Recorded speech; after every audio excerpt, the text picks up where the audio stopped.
সকালে নাস্তা শেষ করে ওর বাবাকে বিদায় দিয়ে দুটা মাছ ভিজায় রাখছি। মাছ ভিজাতে ভিজাতে ঘরের ভিতরে এসে দেখি আমার নামেরা সব এলোমেলো করে ফেলছে, সোফা বিছনা সব কিছু। আর এটা হচ্ছে বাইরের সিন, বাইরে প্রচণ্ড রোদ উঠে গেছে।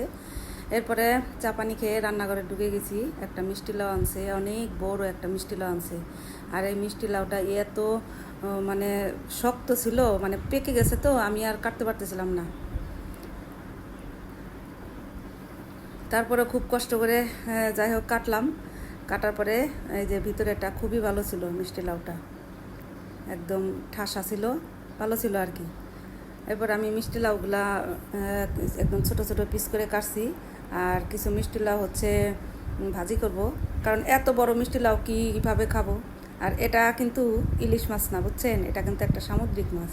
দেখে মনে হইতেছে ইলিশ মাছ, আসলে তা না। মিষ্টি লাউ কী দিয়ে খাবো, এর জন্য চিন্তা করছি যে এই সামুদ্রিক মাছ দিয়েই খাবো।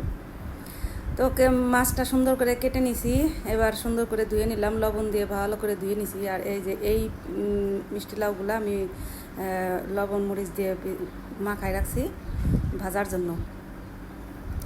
তেল দিয়ে সুন্দর করে ভেজে নিতেছি একদম ব্রাউন কালার করে। আর এই পাশে আমি কিছু মিষ্টি লাউ সিদ্ধ করার জন্য দিয়ে দিছি। আজকে যেহেতু মিষ্টি লাউয়ের রেসিপি, তো চিন্তা করলাম যে শুধু মিষ্টি লাউ রান্না করব।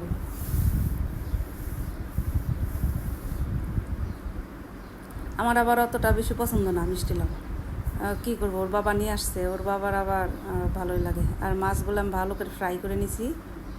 আর এদিকে মাছ লেজা আর কিছু টুকরা ভালো করে সিদ্ধ করে নিয়েছিলাম, দিয়ে দিলাম।